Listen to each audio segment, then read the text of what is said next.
O preço da gasolina subiu hoje 7 cêntimos, ultrapassando pela primeira vez a barreira do euro-e-meio. Para quem ainda tenha dificuldades em fazer as contas, em euros são 300 escudos por 1 litro de gasolina.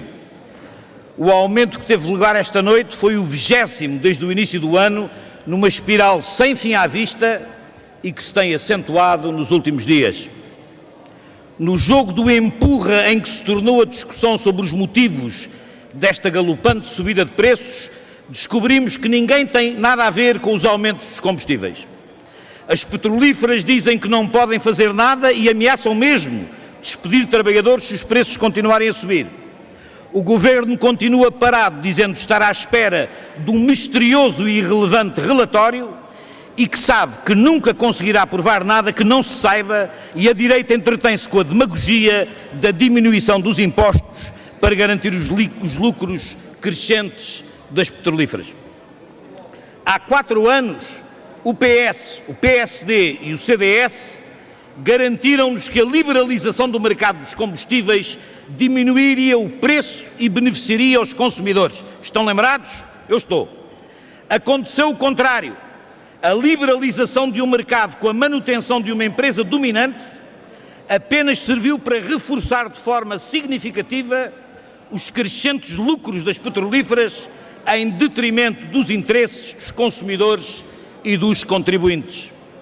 Não há qualquer liberdade de mercado.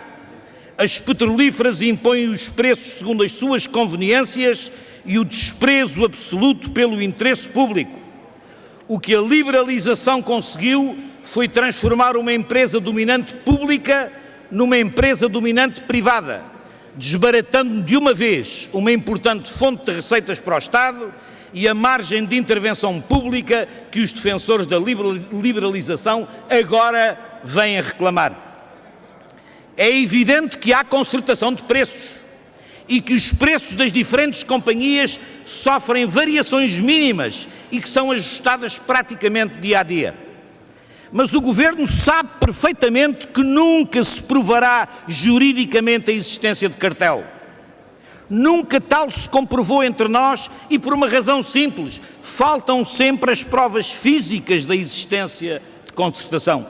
É o tipo de atividades em que as empresas não mandam um fax ou uma carta registada para se entenderem. Basta ver o preço praticado pelo vizinho para que a outra empresa suba os seus preços.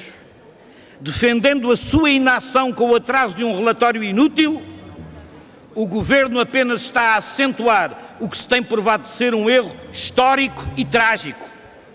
Deixar que o mercado distorcido continue a regular os preços, confiando no bom senso das empresas que apenas querem ganhar o máximo no menor tempo possível.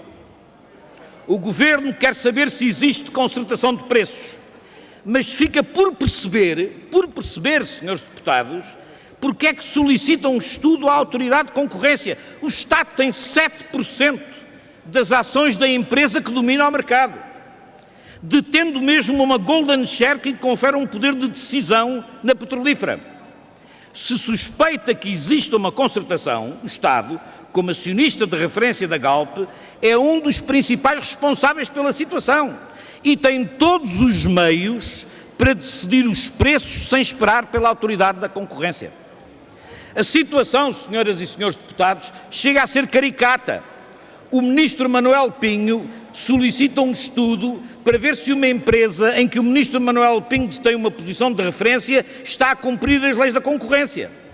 O facto é este: o Governo não quer saber se há concertação de preços, apenas pretende uma desculpa para defender a sua inação e acalmar a ira popular dos portugueses que veem a sua carteira pagar os custos desta especulação.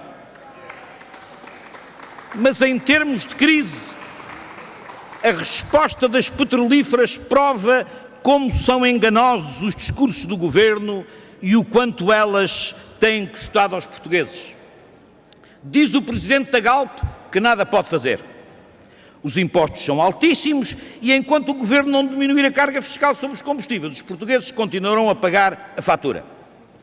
O que o Presidente da Galp se esqueceu de dizer é que antes dos impostos já temos a 4ª gasolina mais cara da Europa E também se esqueceu de dizer que desde a viragem do século, do 20 para o 21, a gasolina subiu 61% em Portugal contra 31% no resto da Europa e o gasóleo duplicou o preço, enquanto nos restantes países não aumentou mais de 51%.